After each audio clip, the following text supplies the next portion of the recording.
ಸಂಘರ್ಷದಲ್ಲಿ ಅಂತಿಮ ನಿರ್ಧಾರಕ್ಕೆ ಬಂತ ಹೈಕಮಾಂಡ್.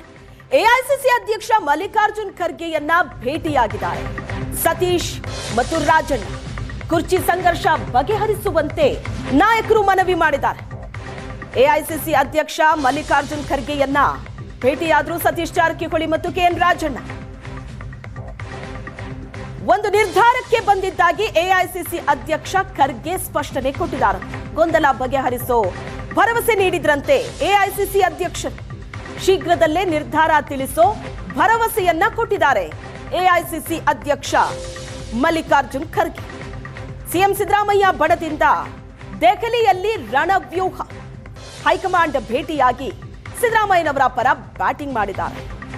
ಅಧಿಕಾರ ಸಂಘರ್ಷಕ್ಕೆ ಹೈಕಮಾಂಡ್ ಶೀಘ್ರದಲ್ಲೇ ಫುಲ್ ಸ್ಟಾಪ್ ಇಡುತ್ತಾ? ರಾಜ್ಯ ಕಾಂಗ್ರೆಸ್ನಲ್ಲಿ ಅಧಿಕಾರ ಸಂಘರ್ಷ ಅನ್ನೋದು ನಿರಂತರವಾಗಿ ನಡೀತಲೇ ಇದೆ. ಈಗ ಪಕ್ಷದ ಒಳಗಡೆಯೇ ಅಭಿಪ್ರಾಯ ಬರ್ತಾ ಇರೋದು ಹೈಕಮಾಂಡ್ ಈ ಗೊಂದಲವನ್ನ ಆದಷ್ಟು ಬೇಗ ಬಗೆಹರಿಸಬೇಕು ಅಂತ. ಈಗ ನೋಡಿದ್ರೆ ಹೈಕಮಾಂಡ್ ಈ ಗೊಂದಲ ಬಗೆಹರಿಸೋದಕ್ಕೆ ಮುಂದಾದಂತೆ ಕಾಣಿಸ್ತಿದೆ. ಭೇಟಿಯಾಗಿದ್ದೀವಿ ರಾಜಣ್ಣ ಸರ್, ನಾವು ಜೊತೆ ಶಾಸಕರು ಕೊಂಡರೆಡ್ಡಿ ಅವರು, ಬಸವಂತಪ್ಪ. ಅದೇ ರೂಟೀನ್ ಆಗಿ ನಮ್ಮ ರಾಜ್ಯದ ರಾಜಕೀಯ ಪ್ರಶಸ್ತ ಸನ್ನಿವೇಶ ಚರ್ಚೆ ಈಗ ಆಗಿರುವಂಥದ್ದು ಮುಂದಾಗುವಂಥ ಬಗ್ಗೆ ಚರ್ಚೆ ಮಾಡಿದ್ವಿ. ನಾವು ಕೆಲವು ವಿಚಾರಗಳನ್ನ ಅವ್ರ ಗಮನಕ್ಕೆ ತರುವಂಥ ಪ್ರಯತ್ನ ಮಾಡಿದ್ವಿ. ಅವರು ಕೆಲವು ಸಲಹೆಗಳನ್ನು ಕೊಟ್ಟಿದ್ದಾರೆ ಏನು ಮಾಡಬೇಕಂತ. ಸೊ ವೇಟ್ ಮಾಡೋಣ. ಇವತ್ತು ಅವರು ಕೂಡ ಬೆಂಗಳೂರಿಗೆ ಹೋಗ್ತಾ ಇದ್ದಾರೆ. ಸರ್, ಈಗ ಏನು ವಿಚಾರಗಳನ್ನ ಗಮನಕ್ಕೆ ತಂದ್ರಿ ಸರ್? ಗೊಂದಲಗಳ ವಿಚಾರನ ಏನು? ಖಂಡಿತವಾಗಿ ಗೊಂದಲಗಳ ಬಗ್ಗೆ ಅವ್ರ ಗಮನಕ್ಕೆ ತರುವಂಥ ಪ್ರಯತ್ನ ಮಾಡಿದ್ದೀವಿ.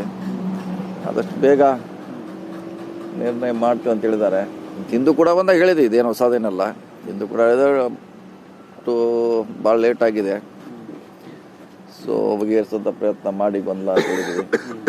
ಖಂಡಿತ ಬೇಗ ಇತ್ಯರ್ಥ ಮಾಡ್ತು ಅಂತ ಹೇಳಿದ್ದಾರೆ. ಯಾವಾಗ ನಿರೀಕ್ಷೆ ಮಾಡ್ಬೋದು ಅಂತ ಏನು ಅವ್ರು ಹೇಳೋ ಪ್ರಕಾರ ಫಸ್ಟ್ ಟೈಮ್ ಹೇಳಿದ್ದಾರೆ. ನಾವು ಒಂದು ಕನ್ಕ್ಲೂಷನ್ ಬಂದಿದ್ದೀವಿ, ಮಾಡ್ತೀವಿ ಅಂತ ಹೇಳಿದ್ದಾರೆ.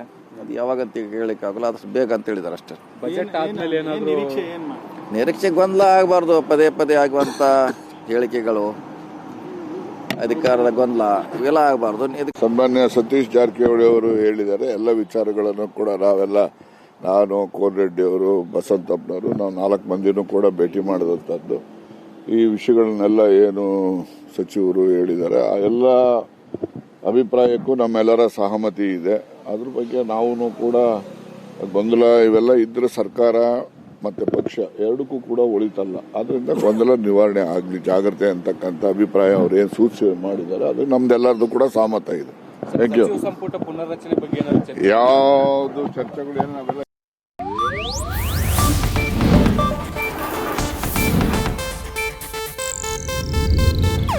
ಇದು ಏಷ್ಯಾನೆಟ್ ನ್ಯೂಸ್ ನೆಟ್ವರ್ಕ್ ಪ್ರಸ್ತುತಿ.